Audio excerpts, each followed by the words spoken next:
Your Steve Jones Show podcast is loading now. The Steve Jones Show podcast is sponsored by Sunbury Motors, North 4th Street in Sunbury, and Sunbury Motors Kia, routes 11 and 15 in Hummel's Wharf.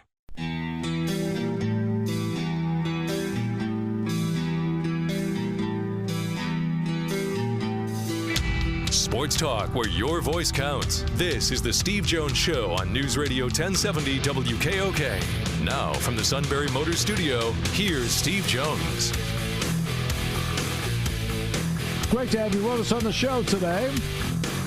You know what I found interesting in listening to the news was the story about the Rockefeller Center Christmas tree. You want to know why? 2 years ago, the Rockefeller Christmas tree was cut down a half mile from my house. Wow. It was from here. It was from here. How about that? In Lamont. Yep. And to add to that, only because I got to cover this last year's White House Christmas tree came from a Northumberland County farm right on the Schuylkill County line in Pittman from Mahantongo Farms. How about that? That's awesome. That's great. That was really cool to cover that last year. Today's show brought to you by Sunbury Motors, 4th Street in Sunbury. Sunbury Motors Kia, routes 11 and 15 in Hummel's Wharf. And online at sunburymotors.com. Well, former Penn State offensive line coach Bill Kenny is now at Western Michigan. And last night, Western Michigan faked everybody out with the old Dan Marino fake spike. Sky Moore in the slot, top of your screen. Eskridge lined up at the bottom. Tyler in the backfield. Downfield, he's got Eskridge. Inside the 10-yard line. Got to get up to the line right now. Western Michigan's going to have a chance. Spike the ball down. They'll throw it to a wide open hole. Touchdown, Broncos.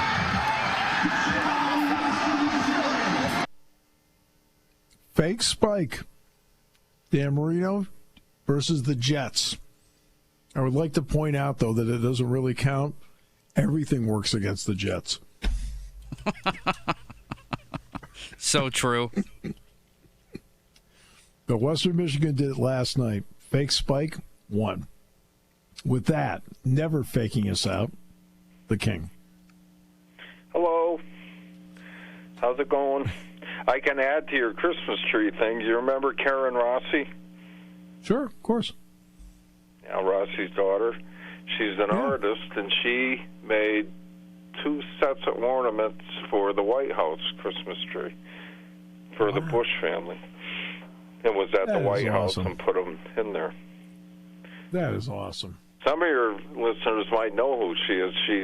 She's the creator of Fanciful Flights, and she's got art all over the East Coast, little trinkets and menorahs and things like that. She was on QVC twice. But she comes here all the time and makes stuff. She makes stuff out of metal and artwork and stuff like that. But a talented lady. But so she it's got a small world now, isn't it? So you guys still counting things there, or what are you doing? We're done. Oh, you're all done. That's good. Well, for the most part, the provisional ballots are still being counted, but the main stuff's all done. Yeah, for the moment. Boy. Yeah, for the moment. Key phrase there. Mess. So I'm making my picks right now. So did I get every NFL game wrong last week? You were 5-3.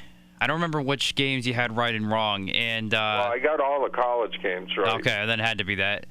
And I got very angry with the NFL, and I just like. And then Steve and I went 6-2. God, I lost another game. I was like, after the college day, I was like, here we go, baby. We're going to make the big comeback. And I just fell on my face. So that puts you, King, at 33-32. Steve is 38-27. And I remain the lead dog at 41-24. 8 games back. Well, I'm going to keep plugging away. With Steve, I've actually got all the numbers. I wasn't prepared for today. Steve, I am 6-2 last week, 38-27 overall. 38-27. So I got to knock him off, and then my radar's on you. The problem is I have to pick games that I know are wrong and hope for an upset. Oh well, that's the way it goes. I had a good ride for a while. Not so good this year. But do you guys feel like this year is off? No, not in the least. Why would you come to that incredibly uninformed conclusion? There's no flow to anything.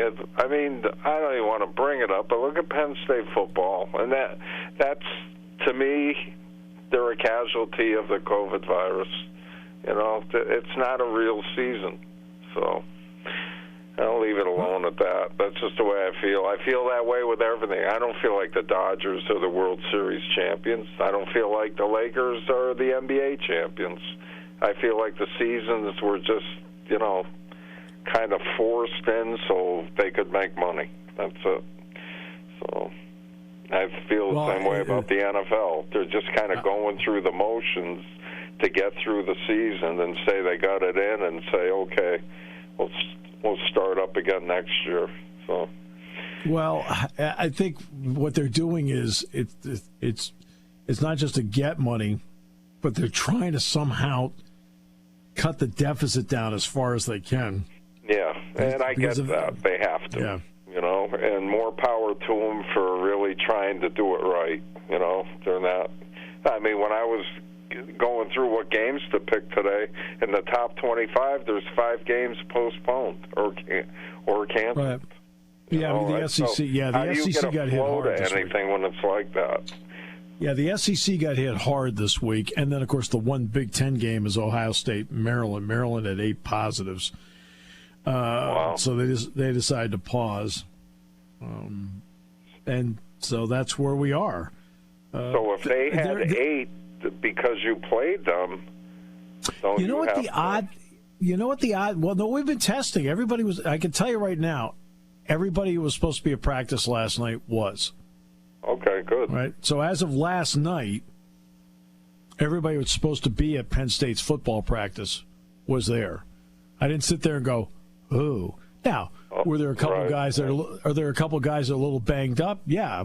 So a couple guys didn't participate. But they were there, right? But you know, and like I'll give you an example.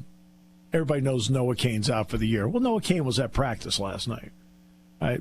He's out for the year, but he was there. Everybody that's supposed to be there is there. So that's what they have going into this one here. And that you check every Tuesday, Wednesday to see where are you.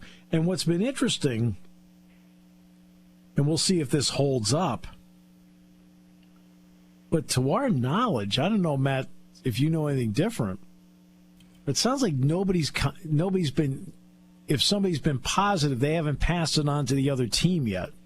As far as I've seen, really all 3 phases of football that I've covered this year, high school, college, NFL, I haven't seen any transmission from physically playing the game yet this year, which is surprising to me, but we'll take it, and hopefully it stays that way for Penn State's sake after what happened at Maryland.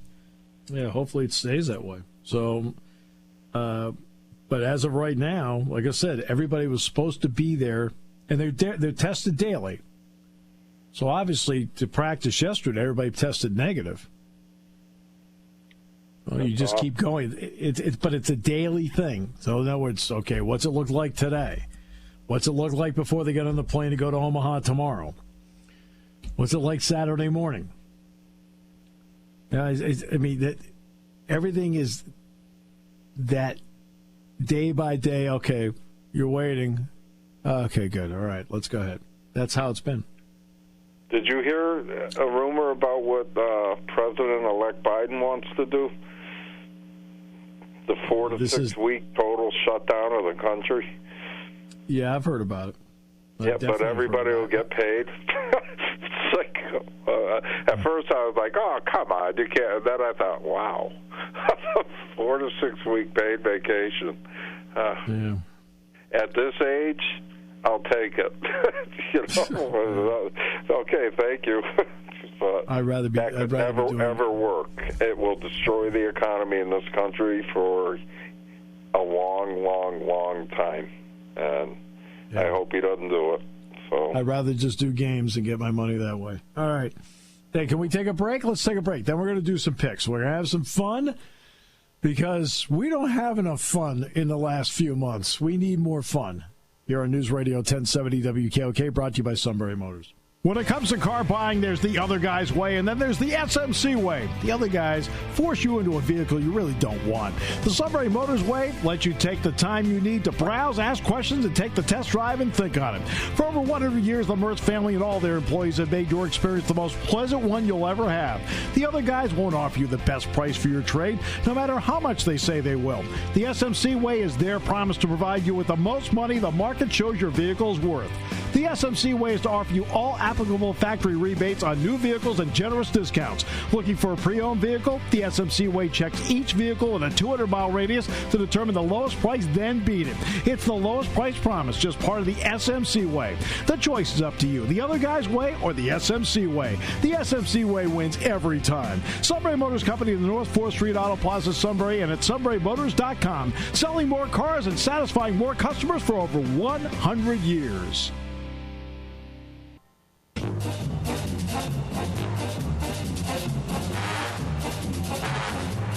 Here we go. Going to start with the NFL, evidently. That's right. All right. So, we go to 4:25 game on Sunday. Buffalo at Arizona. I'll start with Steve. Arizona's an exciting team to watch. But you know what? I'm going to stick with Buffalo. I just think Buffalo, Allen's playing well, and they've got enough defense. I'm going to go with the Bills. I'm taking the Bills, too. I think their defense makes a play on Kyler Murray.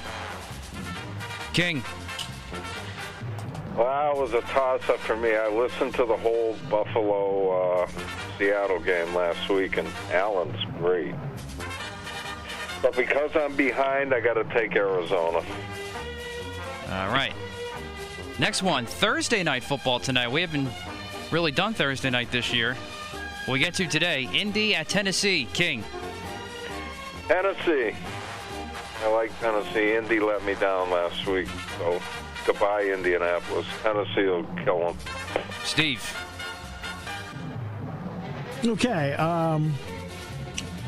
I'm going to go with Tennessee. The superiority of Ryan Tannehill versus a guy like Phillip Rivers. I'm just kidding. I'm still going to take Tennessee. I just think they're a better rounded team. And let's give Tannehill credit. He has done a great job with Tennessee. He really understands, what works for them. Clean sweep. Tennessee for me, too. I love what A.J. Brown's done since he's come back off the COVID list. He's made a whole world of a difference for that Tennessee offense. I think he's the difference maker, so I'll take Tennessee, too. Next game, NFC West battle, the Rams at Seattle. Steve. Seattle. I go Seattle as well. King? I love the Rams. Oh, okay. Wow. Seattle was horrible last week. I listened to the game. Their defense is not good at all. No, Seattle cannot stop the Little Sisters of the Poor. Yeah, their defense is. I mean, Allen looked like Johnny Unitas last week. He did whatever he wanted against that defense. So I got to count on my man, whatever his Jared name Goff. is. Yeah, I'm not a Jared Goff guy. I'm not. If I thought he could. Neither am I, but I got nothing else. That's true. 8 games back. I see they're genuine this year on these picks. All right, then finally, Monday Night Football. NFC North battle. Nick Foles and the Chicago Bears hosting Dalvin Cook and the Minnesota Vikings. Steve. Look, I'm sorry. Look, the Bears are about as exciting to me as watching somebody saw wood. Okay? How much I think the world of Allen Robinson, right? Yes. In fact, Allen got a hold of me a couple of years ago when he was with Jacksonville, needed me to help him out with something. It was great because he's such a great guy. But no, I can't buy. I'm sorry. No quarterback, no attack, no running game. My goodness. Minnesota. King? God, I love the Bears. They're exciting.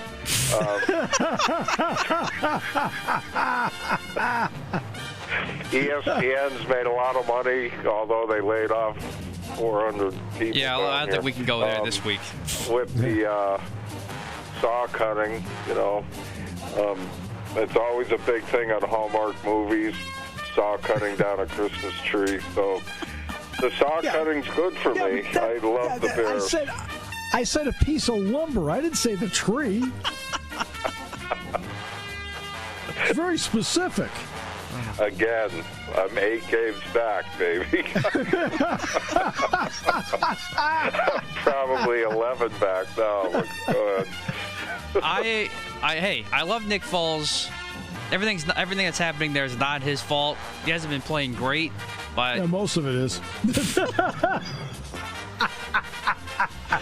Just kidding. But Minnesota is starting to get some momentum, and they're starting to gain some confidence after a very slow start. Give me the Vikes for Monday Night Football. Oh, good Lord. Okay. Yeah. All right, college football now. A lot of Big Ten action that the King picked this week. We'll start with number 23. There's just not much to pick. There's no one playing. That's true. Oregon's number 11 in the country. They're 1-0. They're undefeated. That's right. That's right. They're number 11. What does that tell you? You have to the phrase team things above in such a way. 8-1. They're 1-0. We have to phrase things and do things differently. Man, that's 2020 right there. Yeah. Yep. All right, Northwestern, number 23 at Purdue. King. Yeah, good. I got Northwestern. All right, Steve. No, I love Northwestern's defense. Patty Fisher, Blake Gallagher, two fabulous players. In fact, I did vote for the top 5 each division, as part of the Big Ten voting group. I put Patty Fisher in my top 5 in the West. That's how highly I think of him. I'm going to go with Northwestern. I think it's going to be a really good game, but I'm going to go with Northwestern because of their defense. Yeah, I love Northwestern's defense too, Steve. I was really impressed when in the game last week and against Wisconsin. But their offense, though, that's just like watching the Bears' offense right now, to be honest with you. But I'll take Northwestern. No, Peyton Ramsey is a better quarterback than what the Bears have. He's better than Mitchell Trubisky. I'll give him that. He uses an axe. Look. You run one play where the quarterback catches a touchdown, and this guy can do no wrong. He caught it. He didn't throw it. He did make other big throws in that game. He caught it. He didn't throw it. They had the tight end throw it, who was a quarterback at Florida when Penn State played him in the Outback Bowl. That's exactly right. I did the game. All right, Pac-12 now. Number 20, USC at Arizona. Steve. I'm going to go with USC. Why not? I have USC outright. King. Isn't the head coach of Arizona, what's his name? Herm Edwards is Arizona State. Exactly. Oh. Who USC played last week and beat soundly. Well, because USC screwed Lori Loughlin, I got Arizona. I have to have a reason. I don't know. They didn't screw her at all, but whatever. Pretty soon you're going to be picking the colors, and then you'll be picking the what names sound cool, close, like my wife does during the really March Madness. Jeez. All right, next one. Wisconsin, number 13, at the Jim Harbaugh's. King.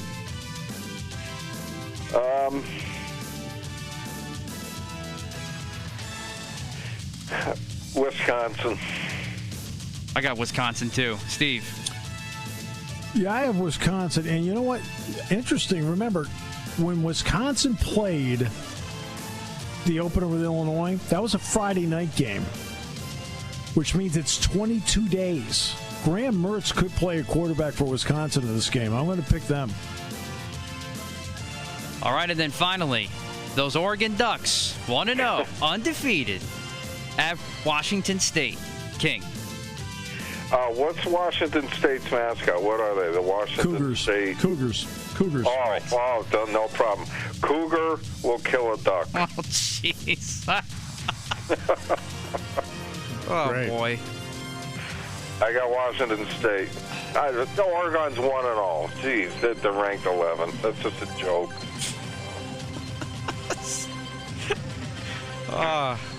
King, you're loving this right now. Steve. Oregon will steamroll Washington State. In fact, they may break 60. Oh, God. I agree. Oregon, big. Go Cougars.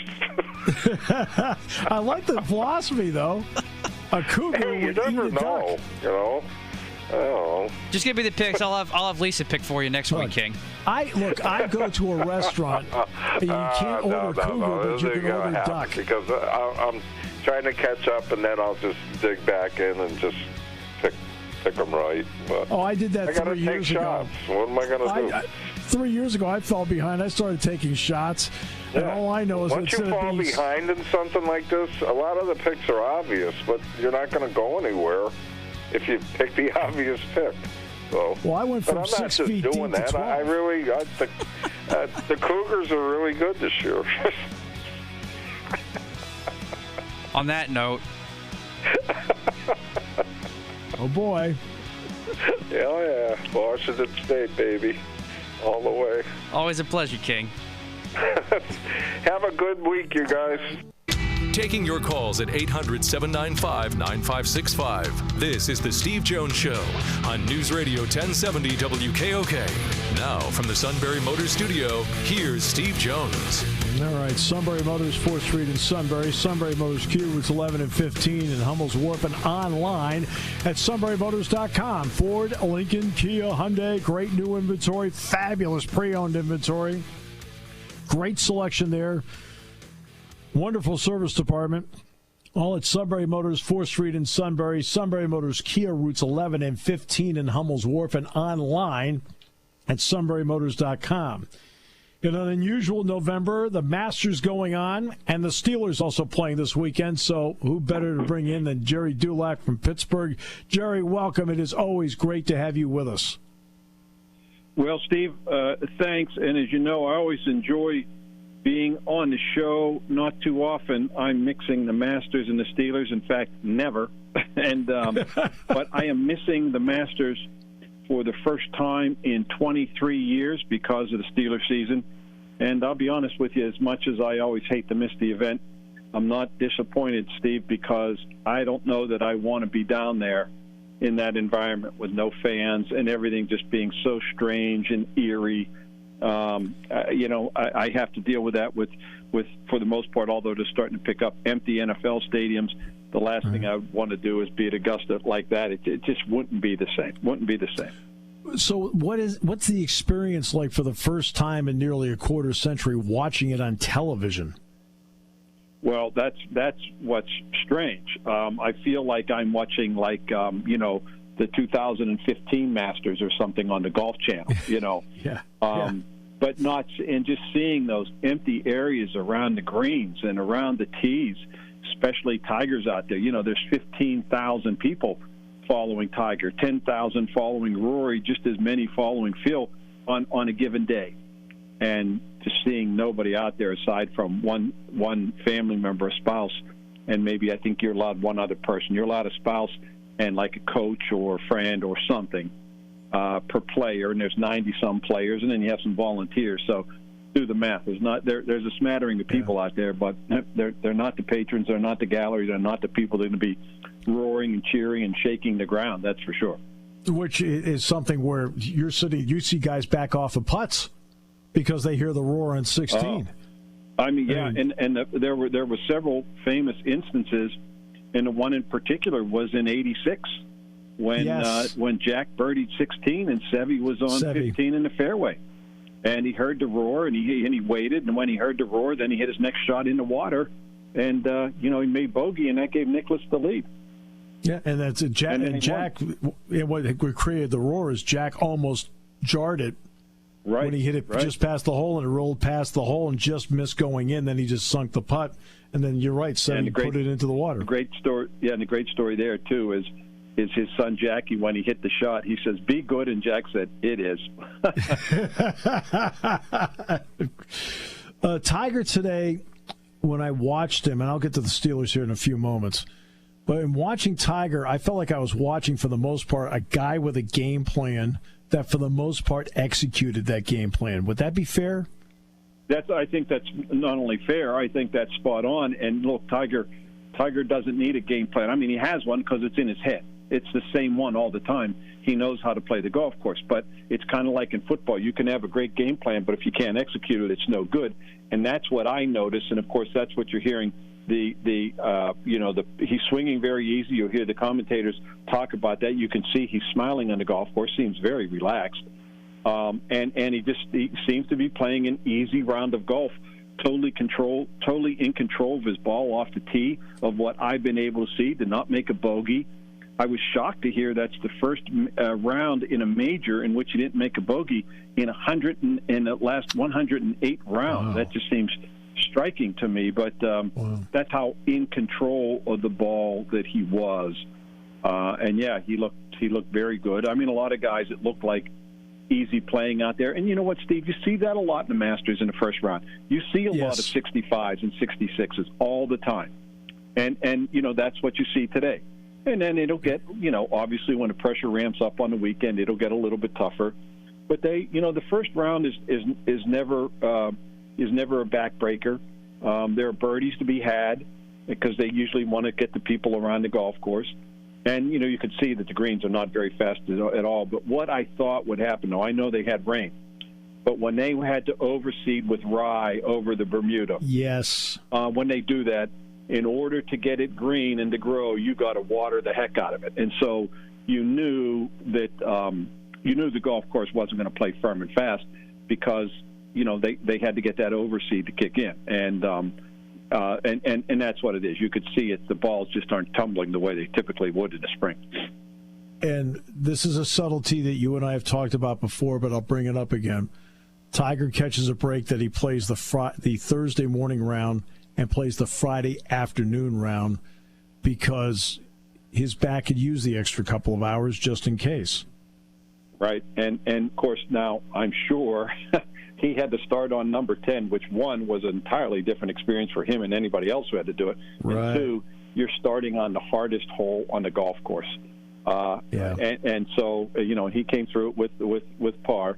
But you saw some big numbers there early because of that. It's just a tough hole to start on, and you're just not used to starting there. So, look, as different as it is for anybody who has been there, it's just as different, if not even more so. Tiger used the word stark when they talked to him on Tuesday, and that's exactly what it is. I mean, you see some areas and some lines and things you would never see because of the galleries, and even like at 11, 12 tee off to 11 green.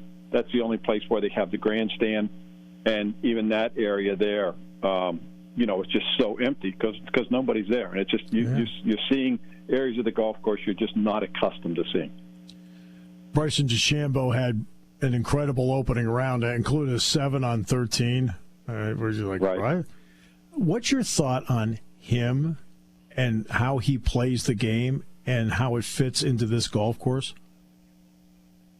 Steve, I did a Masters preview show the other night on ESPN Pittsburgh here, and Andy North was with me. And he said, one of the things that he said was he gives Brycen credit for having a game plan to do what he wanted to do, and he did it. And it's worked. Yeah. And what he was doing was very risky, putting on the extra weight, trying to dramatically increase his swing speed for more distance. And it's worked. And of course, so have other parts of his game. He's just not – he didn't win the U.S. Open by 6 shots just because he hit the ball farther than everybody else. Right. That helped, but one, he controlled it. He was very accurate with it. And two, he was making putts, and that's what he's going to have to do here. I don't care how far you hit it. But I give him credit for, this guy, he tinkered with the mental part of the game. They called him the mad scientist 2 years ago. Well, now it's the physical part of the game that he has taken on. So he's not afraid to try to get better than everybody else. And so far it's worked. And Steve, I can't think of a time, especially when Tiger's been in the field, where the talk coming into the Masters was about somebody more than Tiger, and even more so than maybe the number one player in the world, DJ, the hottest player on the planet. All the talk seemed to focus on Brycen DeChambeau, and like Andy North pointed this out the other night. He says, when was the last time you'd see Justin Thomas, another favorite, number 3 player in the world, come into an interview room, and the first question isn't about Justin or his game, it's about Brycen DeChambeau. And that's all anybody wanted to talk about in the media because, and ESPN this morning, Steve, was saying, we're going to come back with Brycen DeChambeau's opening tee shot in just a minute. They're promoting that. I don't recall them ever promoting Tiger's opening tee shot. Maybe they did. But this was the type of coverage that he's been getting. And it's been incredible to see. And hey, look, it's captivating. Everybody's watching, and it's just proof that everybody likes the long ball hitter. Everybody always likes the home run hitter, and that's Brycen. But my advice would be to anybody that's playing the game, play your game. See, I feel like Jordan Spieth hurt himself trying to chase more distance, and he doesn't have to. He has a game that's good for him, and I kind of thought he tried to change his game up a little bit, and I think it hurt him. When you look at what Jordan Spieth did in 2014, taking Bubba to the end, leading going into the back nine, and then losing by 2. And then 15, he goes wire to wire and ties Tiger's scoring record and could have broken it on the last hole. He just missed that birdie. And then the next year, in complete control for 65 holes. And then he makes that 7 on number 12 with 2 balls in the water. What he did in that nearly 3-year span was incredible, his dominance of the Masters. And then after he wins the Masters, going out and winning the U.S. Open, and then the following year winning the British Open.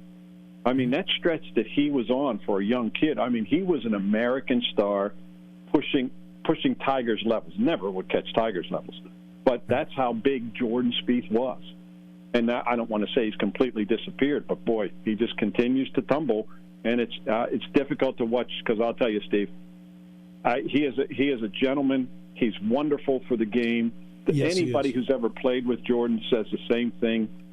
He's a great kid, and you just hate to see him struggle like this. So now I want to transition over to the Steelers. The report has been the Steelers have been practicing this week as if Ben's going to play. I guess the contact was with Vance McDonald, I guess. But he's tested negative the rest of the way. What have you heard about Roethlisberger? Well, Steve, before we get into Steeler football, I just want to throw my 2 cents in on Penn State football. One, how disappointed I am at the start. 2, how disappointed I was by that decision at the end of the game when they didn't tell the poor kid to not score the touchdown. 3, the offensive play calling has just been, to me, has been very difficult to watch. And 4th, how bad I feel for Journey Brown and, and what's going on with him. But, yeah, the Steelers are they're planning on Ben playing and starting. If all goes well, he tested negative. I was told that the other day. And but for 5 days because of the contact, he has to stay out. And, when that happens, as long as you have back-to-back negative tests, which, I'm sure he does, he will be fine. So will Vince Williams. That's their anticipation.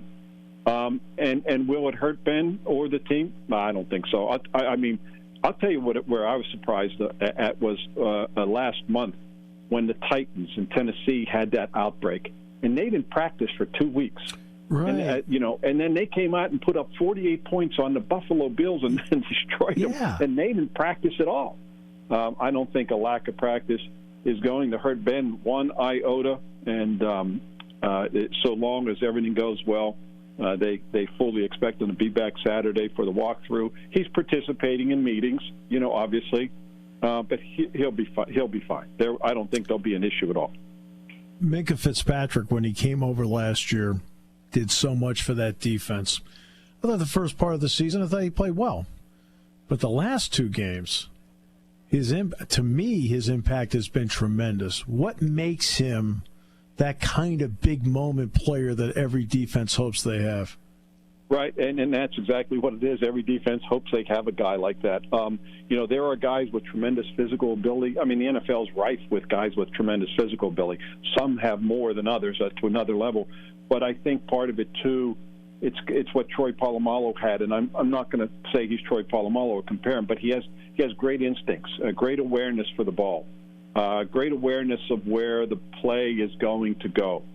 And he has the skills to take the ball away. A lot of guys just don't do that, but he does. And it's like the guy in basketball, Steve, where he gets a lot of rebounds, or the guy in where they always say, the ball comes right to him, or the guy in hockey who gets what they call garbage goals in front of the net. Well, you know what that is? That's knowing where to be and how to be around the ball, anticipation.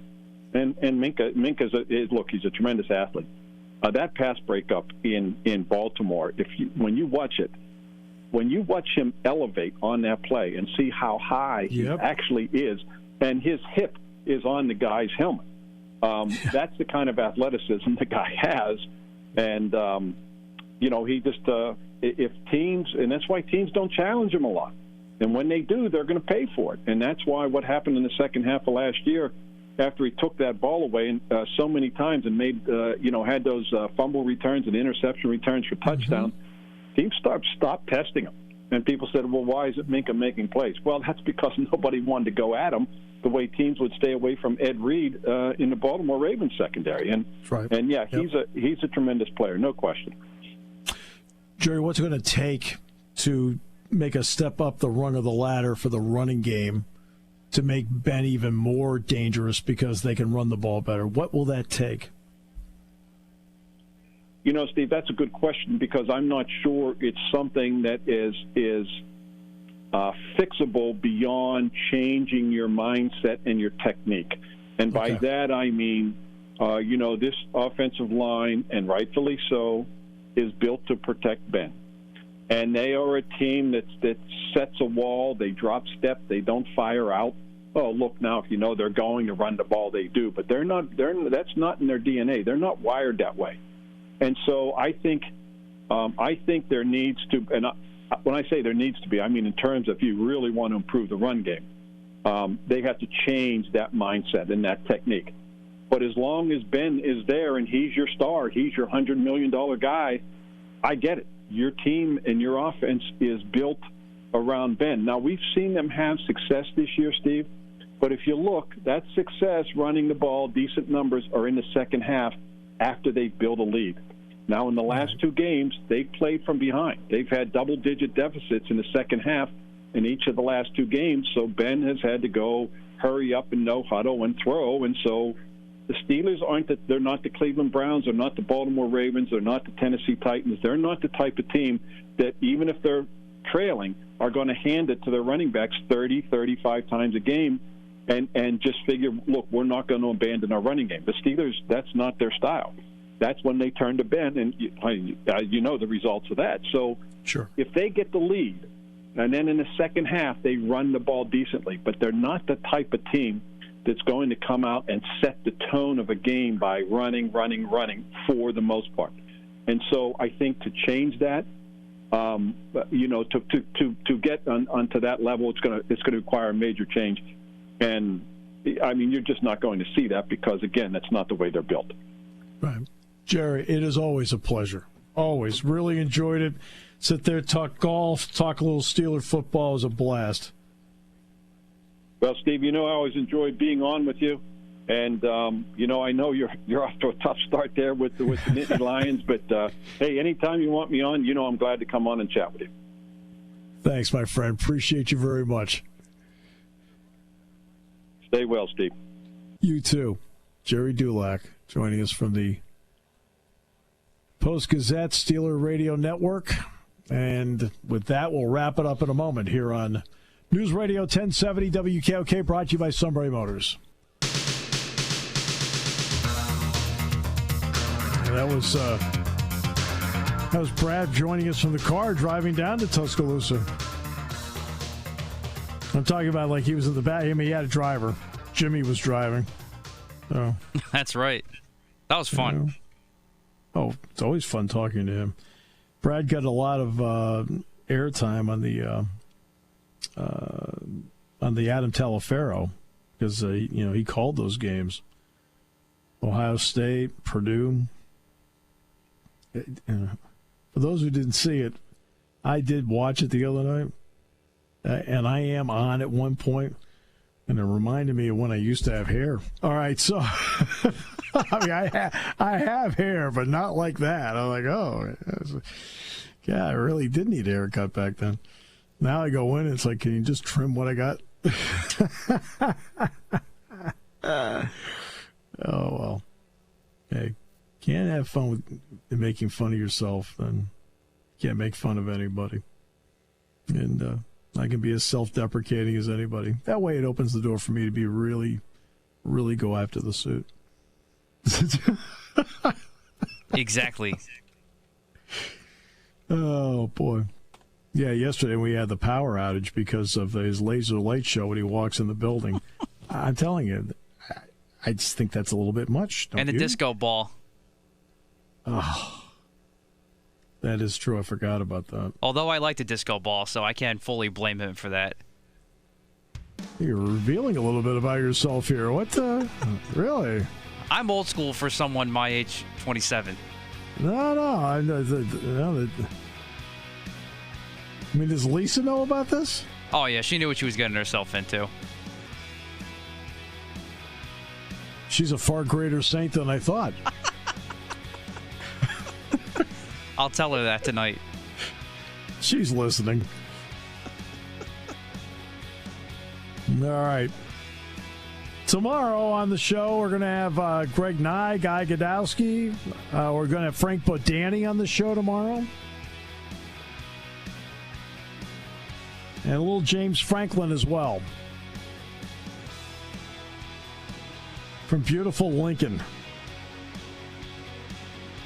You always wanted to have the show done from Lincoln, didn't you? Of course. Here's your chance.